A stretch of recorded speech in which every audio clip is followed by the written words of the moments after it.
This video is excerpted from my recent in-depth analysis that updates buy ratings, levels and valuations for the top tech stocks in my AI portfolio to ride the machine intelligence megatrend, the whole of which has first been made available to patrons who support my work.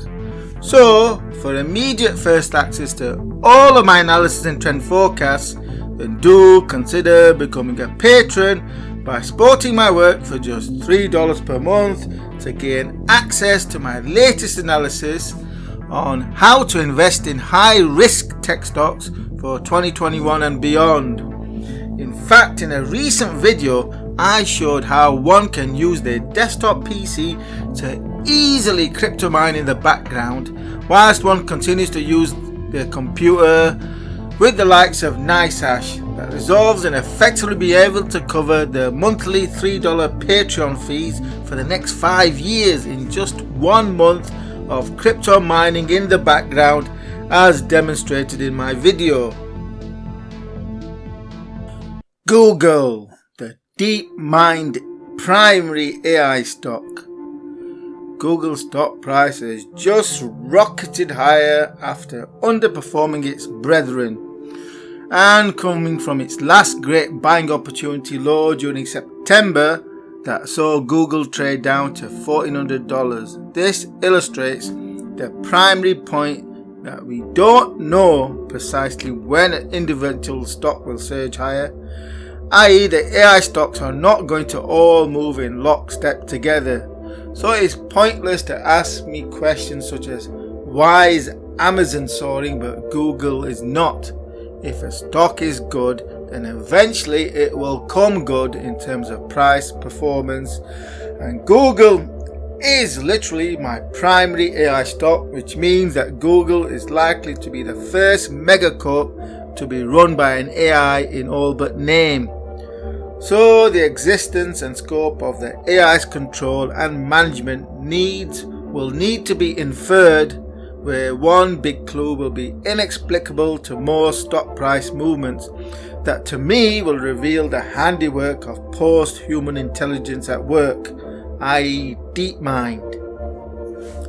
Despite the 15% surge in the stock price, in valuation terms Google is cheaper today than when it was trading at $1,700, with the EC falling from 48 to 44 and putting Google on a buy rating of 75%.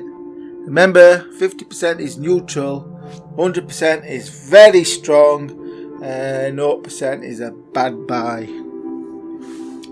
Google delivered us its last big buying opportunity late September when Google traded down to $1,400. Google reached and broke above its next resistance level of $2,000. In fact, Google gapped through $2,000, where this gap does give Google some support, though which I would expect Google to fill before going higher. So it looks like Google is going to trade below $2,000 to fill that gap from around 1970, with Google's major support zone between 1820 and 1930, which is where I would expect Google to trade if we get lucky into before preparing for its next big leg higher. Whilst nearest trendline support is at 1930, which could terminate any correction. This is a tough call. 1930 is significant support though, which could see a short-lived spike under its to run stop, so to speak, which resolves in a buying zone of around 1820 to 1930, with the midway point around 1875. Though if you really want to own Google, the question an investor would need to ask is, if Google were trading at say 1930, do I want to risk not buying Google with a limit order at 1875? Some 0.3%? The main thing where the AI megatrend is concerned is to be invested. And once more, the whole of this analysis was first made available to patrons who support my work. So for immediate first access to all of my analysis and trend forecasts, then do consider becoming a patron by supporting my work for just $3 per month, including access to my latest analysis on how to invest in high risk tech stocks, as well as access to my forthcoming schedule of analysis. And do remember to subscribe to this YouTube channel for new videos as we protect ourselves from the central banksters' rampant money printing exponential inflation by riding the also exponential AI megatrend into the future.